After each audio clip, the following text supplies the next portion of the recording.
Conversa de classe com Maíra Angelino. Mentes únicas em conversas plurais.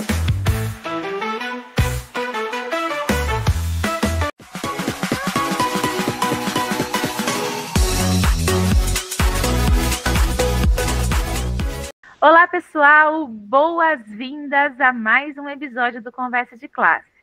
E hoje a gente vai conversar aqui de um tema que se conecta com teatro, que se conecta com educação, mas principalmente ele fala um pouquinho aqui das complexidades da adolescência.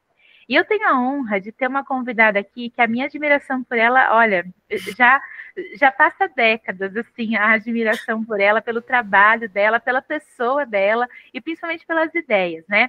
É a minha querida Tabata Makovsky. Ela é uma dramaturga premiada, atriz, também professora, e ela é responsável pelo projeto Jogo das Possibilidades.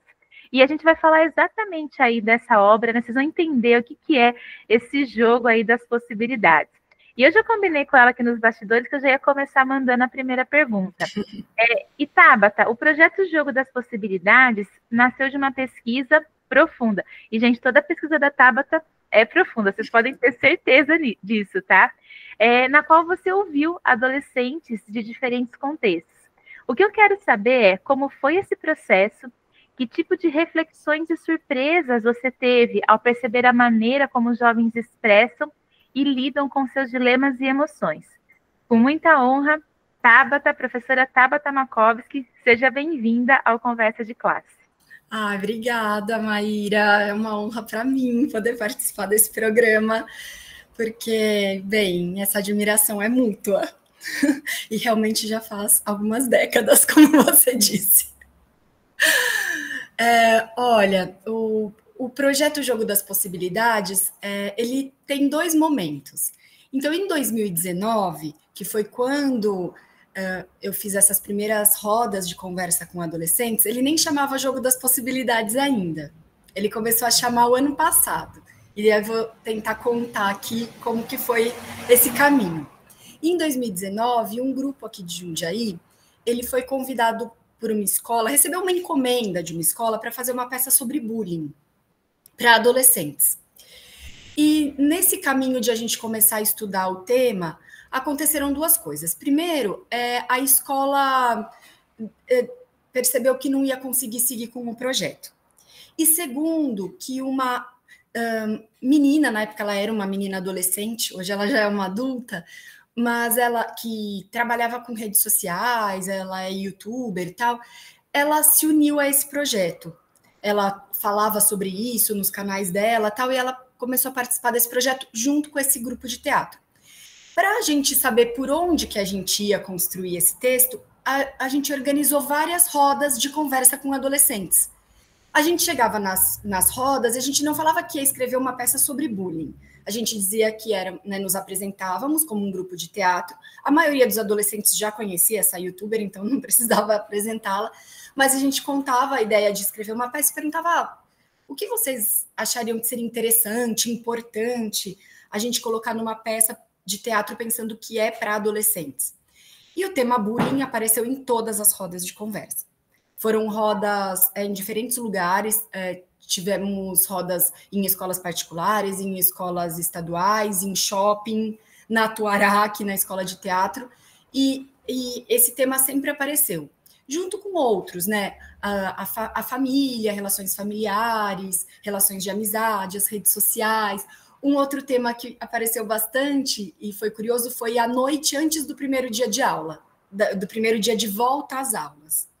Apareceu em muitas conversas esse momento como um momento em que é praticamente impossível dormir, em que é muito tenso, em que tudo que aconteceu no ano anterior e as expectativas para o próximo ano ficam ali borbulhando na cabeça e no coração, né? Então, foram isso que a gente fez, né? Esse processo que a gente fez em 2019 e bem no comecinho de 2020, antes da pandemia.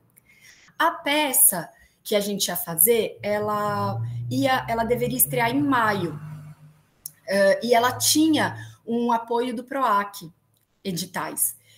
Mas veio a pandemia, a gente, né, não conseguiu finalizar a peça, E o que a gente fez, né, com a aprovação do PROAC, foi pensar uma peça para ser feita online. E a gente fez mesmo essa peça. Essa peça se chamou Incubo.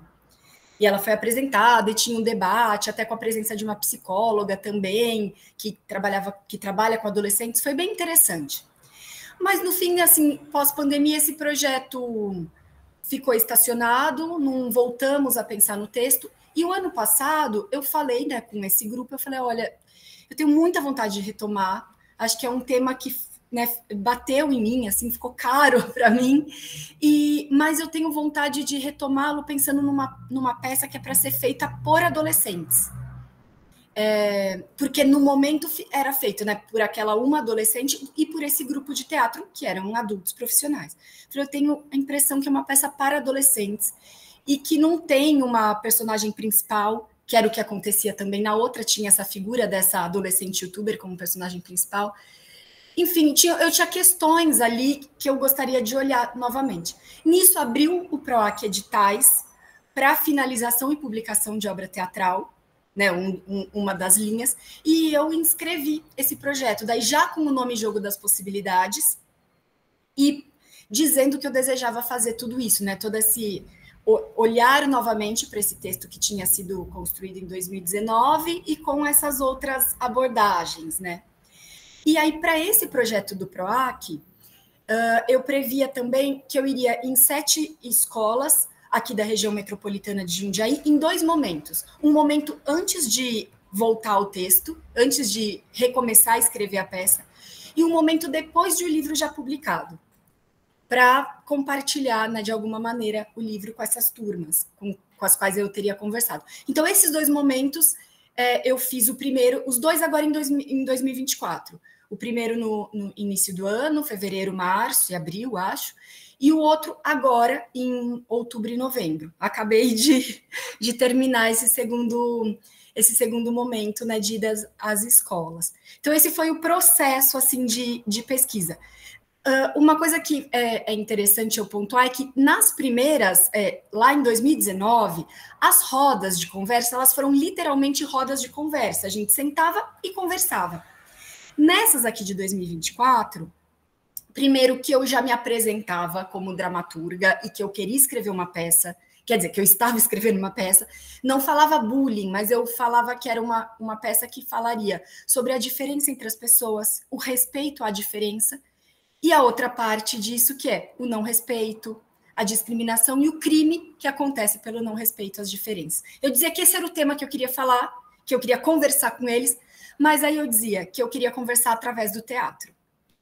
E aí a gente fazia um jogo teatral de início, tanto para aquecer o corpo, a voz e os pensamentos, e eu propunha que eles, em grupos que eles se dividiam, que eles contassem entre eles alguma história que eles tinham vivido ou ouvido falar que tinha a ver com falta de respeito às diferenças. Eu dizia também que eles não precisavam contar uma história que eles não quisessem, e nem que por acaso o melhor amigo deles tivesse confiado a eles um segredo, né? Então não era esse lugar, mas era alguma história que eles quisessem ali compartilhar.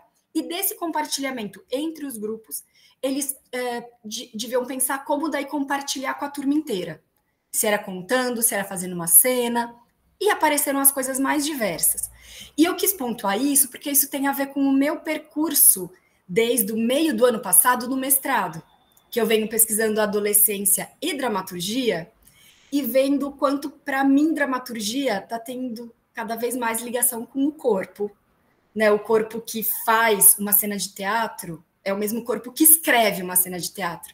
Então, eu acho que esse pensamento vem ficando cada vez mais forte, e por isso essas rodas, elas não foram literalmente rodas de conversa, elas foram encontros de teatro, né, com a mediação do teatro para a gente falar sobre esses temas. E aí a segunda parte, né, que eu acho que você colocou, o que, não sei se eu vou lembrar suas palavras, mas o que mais me surpreendeu, alguma coisa assim, né? As reflexões que você percebeu, as surpresas, né, que vieram. Isso. Eu acho, Maíra, que a maior surpresa para mim foi encontrar adolescentes abertos ao diálogo. Eu acho que, bem, eu esqueci já da minha adolescência, e E eu acho que um pouco o imaginário que a gente cria é de alguém que quer ficar trancado no quarto, que quer só se opor ao que a gente propõe. E eu encontrei muitas pessoas, muitos adolescentes, e muitos adolescentes muito legais. E principalmente agora, nesses encontros de 2024, eu cheguei nas escolas. Quer dizer, claro, através da diretoria de ensino, com um agendamento, mas os adolescentes, eles não tinham se proposto a isso. Eu que cheguei. Diferente de 2019, em que eles vinham porque queriam, né? Então, agora, eu estava muito esperando que podia ser que não tivesse alguma turma que não quisesse conversar comigo. E não teve nenhuma, e não teve ninguém. Tinha cada um com as suas especificidades, pessoas que chegavam e falavam, eu acho que eu não quero fazer uma cena. Tá tudo certo, mas conversavam, trocavam ideias, comentavam sobre as cenas e ideias dos colegas. Então foi assim, para mim foi muito forte essa experiência, sabe? Eu falei, meu Deus, existe muita gente legal no mundo. Nós adultos que temos que poder dar conta disso, né? E abrir cada vez mais espaço para ouvir, para que eles possam falar, enfim. Tabata, é tão poderoso ouvir isso, né? Enquanto você falava, eu também ficava pensando aqui algumas coisas. Eu acho que a gente tem aqui no nosso público, né, que acompanha o Conversa de Classe, nós temos muitos docentes que já estão ali atuando, já estão trabalhando, mas nós temos muitos graduandos que ainda vão ocupar esses espaços, né? E às vezes nas conversas a gente percebe exatamente esse medo, né? De como que eu vou chegar, como que eu vou me conectar com uma experiência que eu já... E acho que é muito dos nossos tempos a gente entender essa diferença geracional, né? Talvez mais que antigamente, hoje isso é muito mais forte para a gente, porque fica muito mais marcado, né? Então, que importante você trazer isso e a gente poder trazer essa conversa. E até a próxima pergunta que eu vou fazer, eu fiquei pensando muito nela, né? Mas falei assim, não, eu acho que eu vou trazer como uma provocação mesmo, que eu acho que a gente precisa discutir um pouco sobre isso, né? A peça, ela explora a vida da protagonista, Mia, né? E ela vai tocar em temas aí como amizade, redes sociais, e o peso de estar numa fase de transição, né? Acho que você já comentou tudo isso. A minha provocação é, se na sua visão, né, qual que é o papel do teatro como ferramenta para que adolescentes encontrem um espaço seguro e empoderador para refletir sobre esses sentimentos e questionamentos. A gente sabe que o teatro ele não tem só um papel, né? Mas também acho que a gente não precisa restringir ele só também a usufruir da arte, né? Por isso que eu quero trazer, assim, essa pergunta para a gente pensar um pouquinho essa função, né? Como que você viu aí o teatro como função na vida desses adolescentes? Bem, na vida desses adolescentes, talvez eu não consiga, assim, medir, porque, afinal de contas, eu tive 2 encontros pontuais com cada turma, né? Mas eu posso supor também pelo trabalho de dar aula que eu já venho fazendo há muitos anos, né? E eu acredito, né, no teatro como um lugar que a gente consegue se expressar, que a gente consegue falar e ouvir, e consegue ser ouvido, né? Então eu acho que é um lugar muito realmente importante para que você possa ter contato com as suas ideias, com os seus pensamentos, sentimentos, avaliar como você quer expressá-los e expressar, né? E daí, assim, até, né, para além de uma peça de teatro, mas pensando nesse fazer teatral mais amplo, né, que eu acho que é onde você até chegou com a sua provocação, eu vejo nas aulas de teatro que é muito bonito ver o modo como cada pessoa pode ir seguindo o seu caminho de criador, e não necessariamente porque vai ser artista, mas porque criar é inerente ao ser humano, né? Se expressar é inerente ao ser humano. Então, a gente conversa, né, mesmo aqui dentro da Tuará, como o teatro parece que ele traz esse equilíbrio entre ouvir e falar, que eu tinha dito, porque tem adolescentes, mesmo crianças, né, que chegam aqui, ou elas dizendo, ou os responsáveis, né, dizendo, ela é muito expansiva, foi feita para fazer teatro. Ou ao contrário, veio fazer teatro porque é muito tímida, aprender a falar. E a gente acha que aqui é o lugar de todo mundo, porque quem é muito boa de falar vai ter que aprender a ouvir um pouco. Quem é muito bom já de ouvir vai ter que aprender a falar um pouco. Então, a gente vai ter que ir fazendo essa mediação, né, entre falar e ouvir, e que faz parte da vida, né? A gente tem que saber dialogar. E dialogar é isso, eu falo um pouco, ouço um pouco, reflito sobre o que me foi falado, abro mão de muitas coisas, né? Então, eu acho mesmo que o mecanismo, né, de fazer teatro, ele, ao mesmo tempo que ele é quase uma metáfora da vida, ele nos empodera, né, nos fortalece para a vida. Então, não sei, para mim é muito lindo, é muito forte, todo mundo tinha que fazer teatro. É maravilhoso. E de fato, né, depois que a gente passa pela experiência, a gente fica mesmo com essa sensação, né, de que pode ser uma experiência aí que traga. Gente, fica a dica, né? Pode ser uma experiência aí que vai te trazer surpresas sobre você mesmo, né? E eu estava pensando aqui também, Tabata, eu acho que um ponto interessante do trabalho que você descreveu para a gente, né, e acho que isso está muito presente no livro, você pode até me corrigir ou até reforçar isso se você quiser, é a questão das rodas de conversa, né? Porque a gente tem aqui um relato seu da participação ativa dos estudantes, né? Eu queria saber quais transformações ou momentos marcantes você notou durante essas atividades, né, das rodas de conversa, e como que esses espaços de troca e interação têm contribuído para fortalecer o interesse dos jovens pela dramaturgia? Tá.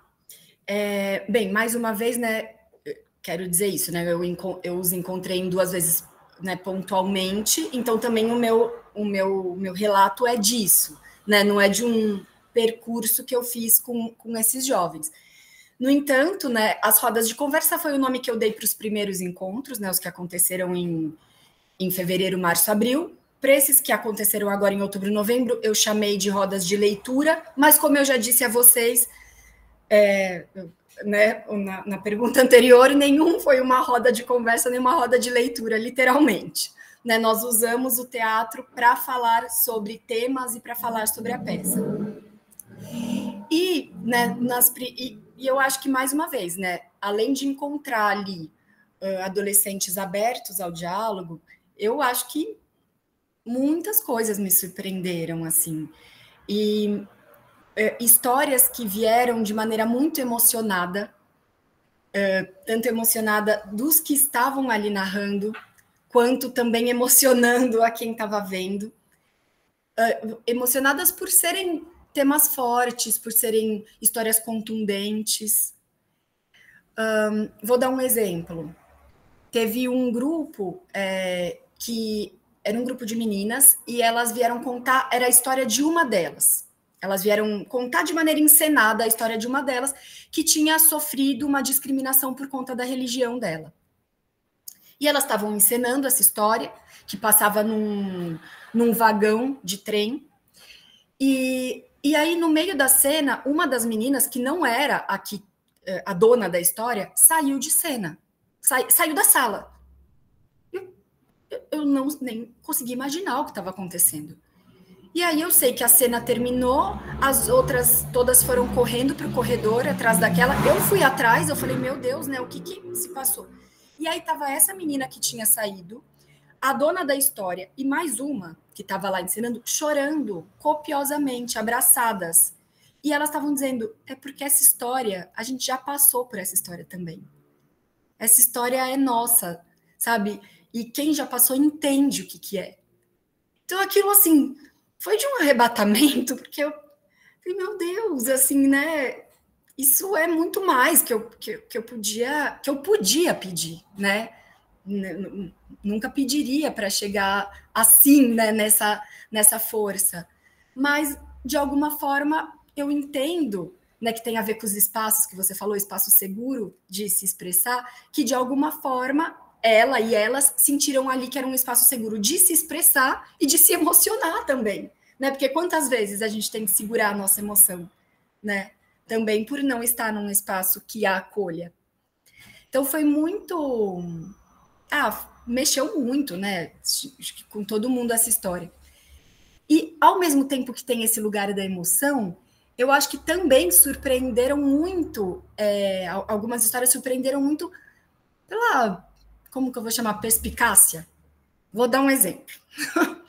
Um grupo eles iam contar a história deles através de uma cena. Então, eles começavam a história, uma menina falando assim, vocês vão ver uma história que vocês... Não, a gente vai contar, ou vocês vão ver aqui uma história que vocês acham que já conhecem bem. Uma coisa assim, era alguma provocação assim. E eles começaram contando a história da Chapeuzinho Vermelho. Então era uma vez uma menina chamada Chapeuzinho Vermelho. A mãe dela falou para ela levar uma cesta de bolos para a vovó, porque a vovó dela estava doente. Então ela saiu indo levar. Aí a Chapeuzinho saía e eles ainda cantavam a música da Chapeuzinho pela estrada. A Chapeuzinho saía.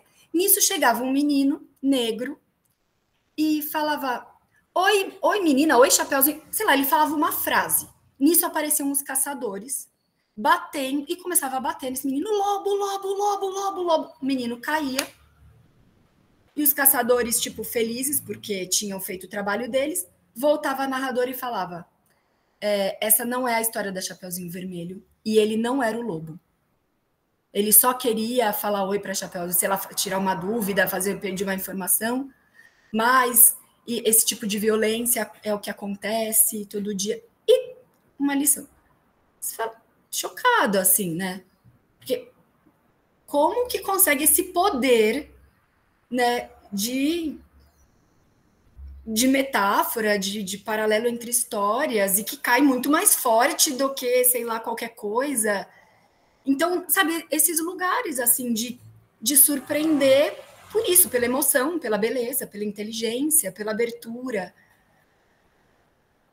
Enfim. É meio que quando você cria, né, o espaço acessível, né, o espaço verdadeiro da escuta e da fala, né, a gente realmente conhece, né, o potencial.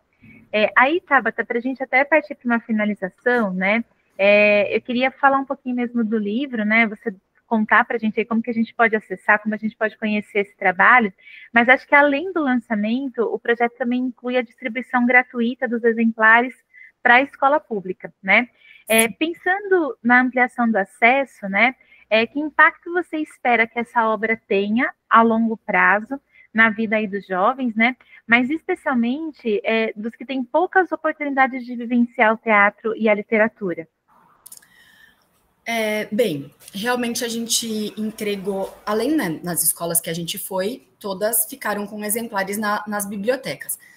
Mas a gente entregou tanto na diretoria de ensino da região de Jundiaí, quanto na diretoria de ensino da região de Itu, e as escolas estaduais, né, abarcadas por essas duas diretorias de ensino, elas vão receber 3 exemplares, cada uma. Então, no fim, são, acho que 120 escolas, um pouquinho mais de 120 escolas. E, além de receber o exemplar, a gente escreveu, né, uma carta contando um pouco do projeto para que eles possam saber o contexto que veio e também convidando tanto a poder acessar esse livro como leitura, ou como leitura dramática, ou como leitura para encenação, né? E porque a gente viu mesmo, assim, nessas idas aí, as 7 vezes que a gente voltou às escolas mostrando o livro, a gente viu isso com muita felicidade, né? Como a gente leu com os alunos 1/4 do livro. A gente leu até a página 28, o livro tem 109, mais ou menos isso.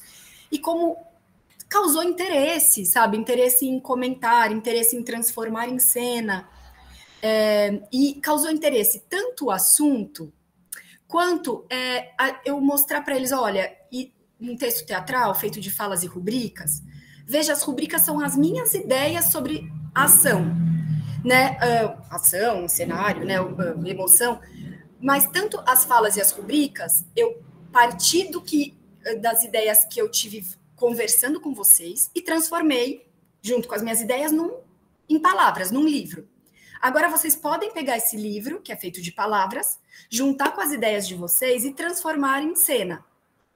Então, essa noção de juntar as ideias foi uma coisa que causou muito interesse. Então, a minha conversa com eles nessa segunda vez foi isso, ó, esse trecho que a gente leu. Peguem um trechinho aí, pequenininho, em grupos, mas coloquem as ideias de vocês, né? E vieram mesmo, lugar que estava falando assim, tal personagem entra, tais personagens, né, entram pela plateia. Eu comentava, como que eles entram? Eles entram em fila? Entram marchando? Aí teve um comentário, cada um pode surgir de um lugar para dar uma surpresa em quem está assistindo. Então começou a surgir, né, esse pensamento também sobre a criação, né? E, enfim, e daí, mais uma vez, eu não consigo medir ainda como que isso pode acontecer, como, né, que vai, mas eu pensei que eu poderia ler o colofão do livro, porque eu acho que ele fala um pouco sobre o meu desejo. Posso? Claro, por favor. Então, ele é assim. Jogo das Possibilidades foi escrito a partir de rodas de conversa. Encontros que me fizeram ver e ouvir adolescentes abertos ao diálogo, ao novo, ao teatro. Por isso, esse texto é como uma retribuição, um agradecimento, uma oração, uma troca, um resultado, uma provocação. Tentei recriar em forma de dramaturgia algumas alegrias, dores, profundidades, violências, contradições, reflexões, risadas, tensões que vi ou ouvi ou senti nas rodas de conversa. Dramaturgia é palavra poderosa. Pode ser lida e falada e ouvida por muitas pessoas.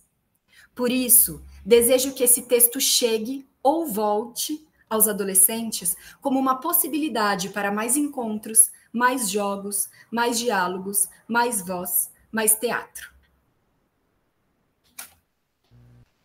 Que lindo, Tabata, e que presente que você acabou de dar para a gente, né, de ler um trechinho aí do teu trabalho, né, você também entregar um pedacinho aqui para o pessoal do Conversa de Classe. Eu queria saber se você quer deixar uma mensagem final aí para o pessoal, e também eu quero agradecer a sua generosidade de ter vindo aqui, de falar desse trabalho, assim, que arrepiou várias horas aqui de perceber a sensibilidade, né, e como que você conseguiu elevar aí essa experiência. Então, mas quero saber se você tem uma palavra aí para deixar para o pessoal. Eu poderia falar porque você perguntou sobre acesso ao livro, né? Esse livro ele foi publicado pela editora Patuá, então ele está no site da editora Patuá. Essa primeira entrega de livros que eu fiz no lançamento aqui, dia 3 de novembro, estou fazendo nas escolas e vou fazer lá na Patuá no dia 14 de dezembro. Ela é uma entrega gratuita através do PROAC, né? Financiada pelo PROAC. Então, se alguém que está assistindo quiser ir lá na Patuá no dia 14, ver o lançamento e receber um livro, ou se quiser também me procurar pelo Instagram, que é meu nome mesmo, Tabata Makovski, é isso, @Tabata Makovski, pode ser que eu ainda tenha algum livro e possa disponibilizar, principalmente para quem é professor, trabalha com adolescentes e não está aqui nas cidades dessas diretorias de ensino. Vai ser um prazer poder fazer o livro chegar até vocês, se eu tiver como. Que maravilha, Tabata. Obrigada. Então, acho que é isso. Muito, muito obrigada mesmo pela sua presença novamente. Eu agradeço. E, pessoal, a gente se vê no próximo Conversa de Classe. Até mais. Sim, tchau.